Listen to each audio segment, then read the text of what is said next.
menjamin iman kita ini masih utuh sampai hari kiamat. Karena dalam hadis disebutkan bahwa nanti akan datang di zaman fitnah, ada seseorang kaki ta'il lail, seperti sepotong malam, al-muslim yang gelap, yusbihur rajulu mu'minan wa yamsi kafiran. Pada pagi hari dia adalah seorang mukmin dan pada sore hari dia menjadi seorang kafir. Au yumsi mu'minan wa yusbih kafiran, atau pada sore hari dia seorang mukmin dan pagi hari ternyata dia seorang kafir. Kenapa? Yabiu dinahu bi'ardin minad dunya. Dia menukar agamanya dengan sekerat dunia ini. Na'udzubillahi min dzalik. Mudah-mudahan bukan termasuk kita yang menukar iman kita ini dengan sekerat kesenangan dunia, yang menukar agama kita dengan sebagian daripada harta dunia yang sebenarnya tidak berarti. Perjalanan Ar-Rajal bin Ukhuwah ini bukan sesuatu yang mustahil akan terjadi di masa yang akan datang. Lihat kiri kanan Bapak Ibu, lihat kiri kanan saudara-saudara. Orang-orang yang dulu istiqomah dalam agama hari ini justru menjadi pengkhianat agama. Kita berdoa kepada Allah SWT di bulan suci yang penuh berkah ini, di bulan suci yang penuh dengan rahmat ini, semoga Allah menjauhkan kita dari orang-orang yang senantiasa ingin menggelincirkan iman kita. Wala tamutunna illa wa antum muslimun. Dan semoga Allah mencabut nyawa kita ini dan iman tetap di dalam dada kita. Amin ya rabbal alamin. Dunia dakwah tidak ada yang bisa menjamin kita istiqomah. Allahumma sabbit qulubana ala dinika wa ala ta'atika ya Allah. Ya Allah, tetapkanlah hati kami ini dalam iman dan agamamu ya Allah. Amin ya rabbal alamin. Jangan sampai goyah keimanan kita ini dengan dunia yang sekerat. Jangan sampai goyah iman kita ini dengan uang yang miliaran. Dan jangan sampai goyah iman kita ini dengan jabatan yang ditawarkan oleh para pembohong-pembohong itu. Seperti yang terjadi pada Ar-Rajal bin Ukhuwah, dia mati dalam keadaan murtad. Bismillahirrahmanirrahim. Assalamualaikum warahmatullahi wabarakatuh. Alhamdulillahi rabbil alamin. Wassalatu wassalamu ala asrafil anbiya'i wal mursalin wa ala alihi wa ashabihi wa man tabi'ahu bi ihsan ila yaumiddin, amma ba'du. Hadirin jamaah salat Isya dan Tarawih yang dirahmati Allah SWT,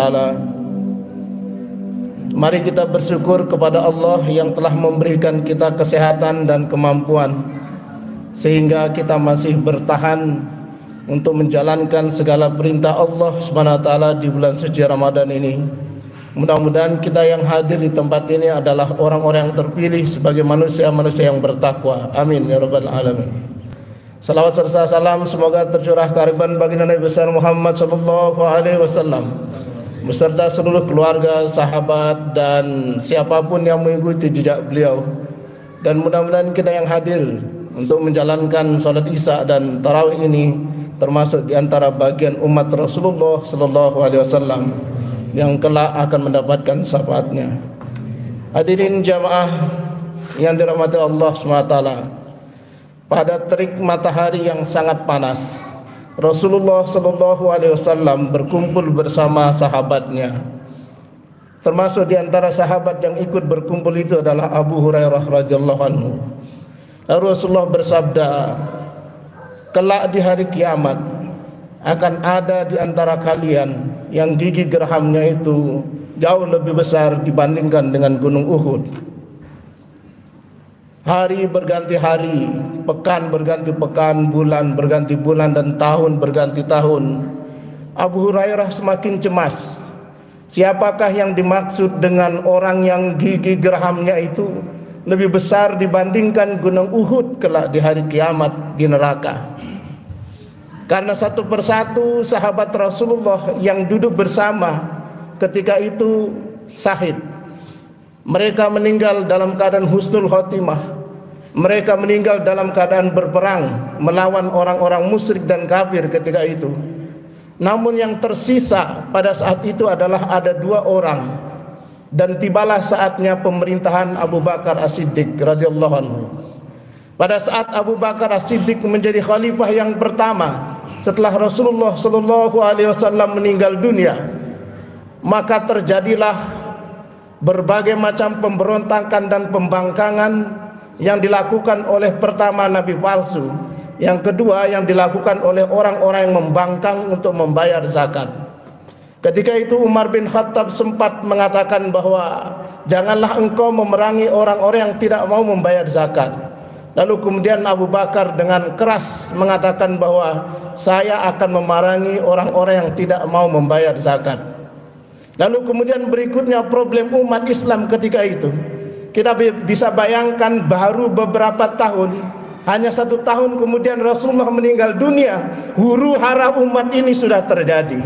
Dan bisa kita bayangkan hari ini, ketika tahun demi tahun dan kita sampai pada hari ini, huru hara itu semakin banyak, fitnah itu semakin besar, dan jenisnya pun berbagai macam. Ketika kemudian Abu Musailamah Al-Kadzab, yang ketika itu menjadi seorang nabi palsu, yang sebelumnya sudah diingatkan sebenarnya oleh Rasulullah melalui seorang duta dakwah yang bernama Ar-Rajal bin Unfuwah.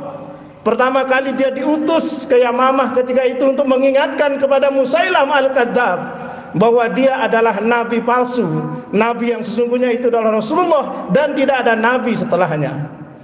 Namun kemudian apa yang terjadi di zaman Abu Bakar? Ketika Abu Bakar kemudian ingin memilih salah seorang di antara para sahabat untuk menjadi duta dakwah dan mengingatkan Musailamah Al-Kadzab akan kesesatannya, maka majulah Ar-Rajal bin Unfuwah menawarkan diri untuk kemudian menyelesaikan permasalahan ini. Dengan berbagai macam pertimbangan, pertama, Ar-Rajal bin Unfuwah adalah orang yang menghafal banyak hadis. Ar-Rajal bin Unfuwah adalah orang yang banyak menghafal Al-Quran, menghafal ayat Al-Quran.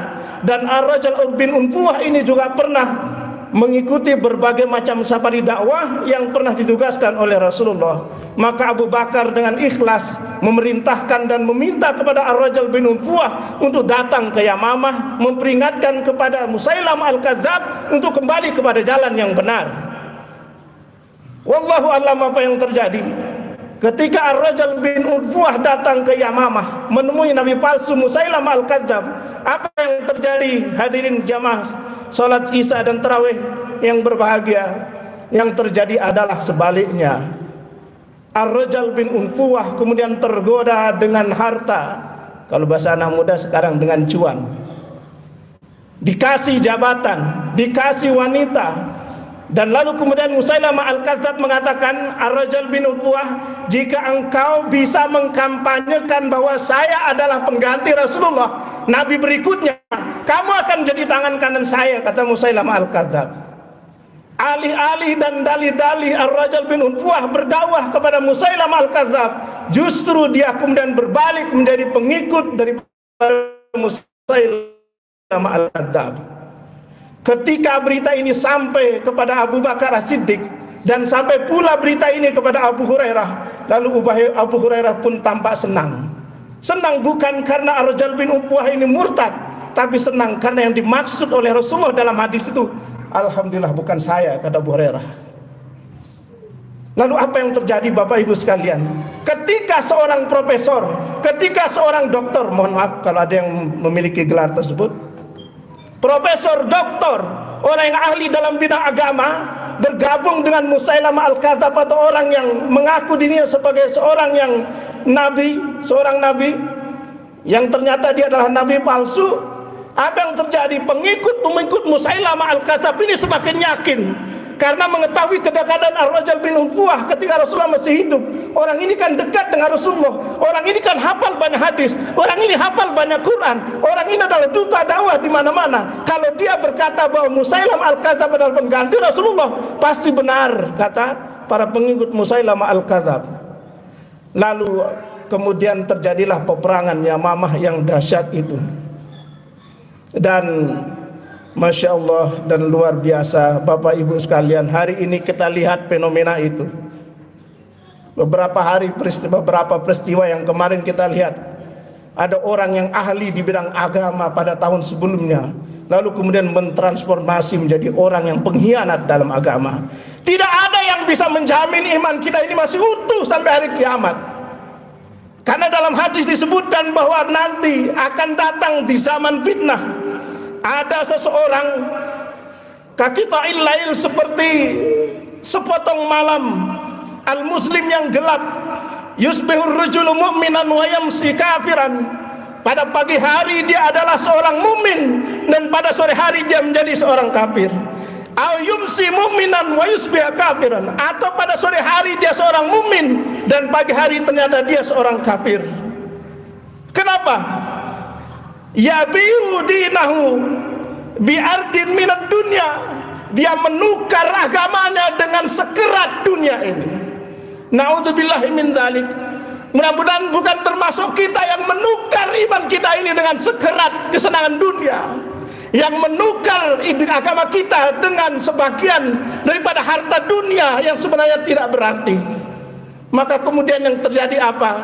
Ketika perang Yamamah ini kemudian meletus, muncullah Zaid bin Khattab yang tidak lain adalah saudara atau kakaknya Umar bin Khattab, yang kemudian berhasil membunuh yang namanya Ar-Rajal bin Unfuah. Dalam dunia dakwah tidak ada yang bisa menjamin kita istiqomah. Allahumma sabbit qulubana ala dinika wa ala ta'atika ya Allah. Ya Allah, tetapkanlah hati kami ini dalam iman dan agamamu ya Allah. Amin ya rabbal alamin. Jangan sampai goyah keimanan kita ini dengan dunia yang sekerat. Jangan sampai goyah iman kita ini dengan uang yang miliaran. Dan jangan sampai goyah iman kita ini dengan jabatan yang ditawarkan oleh para pembohong-pembohong itu. Seperti yang terjadi pada Ar-Rajal bin Quwah. Dia mati dalam keadaan murtad. Dan lalu Musailamah Al-Kadzdzab mati di bawah tebasan pedangnya Wahsy. Yang mana Wahsy ini kita tahu dia adalah yang membunuh Hamzah bin Abdul Muthalib. Lalu kemudian dia masuk Islam, kemudian dia membunuh orang yang paling dibenci oleh Rasulullah, yaitu Musailamah Al-Kadzdzab. Hadirin wal hadirat yang dirahmati Allah SWT, perjalanan Ar-Rajal bin Unfuah ini bukan sesuatu yang mustahil akan terjadi di masa yang akan datang. Lihat kiri kanan Bapak Ibu, lihat kiri kanan saudara-saudara. Orang-orang yang dulu istiqomah dalam agama, hari ini justru menjadi pengkhianat agama. Kita berdoa kepada Allah SWT di bulan suci yang penuh berkah ini, di bulan suci yang penuh dengan rahmat ini. Semoga Allah menjauhkan kita dari orang-orang yang senantiasa ingin menggelincirkan iman kita. Wala tamutunna illa wa antum muslimun. Dan semoga Allah mencabut nyawa kita ini dan iman tetap di dalam dada kita. Amin ya rabbal alamin. Demikianlah yang bisa saya sampaikan. Semoga dapat menjadi inspirasi bagi kita semua. Mohon maaf atas segala kurangan. Terima kasih atas perhatiannya. Wabillahi taufiq wal hidayah. Wassalamualaikum warahmatullahi wabarakatuh.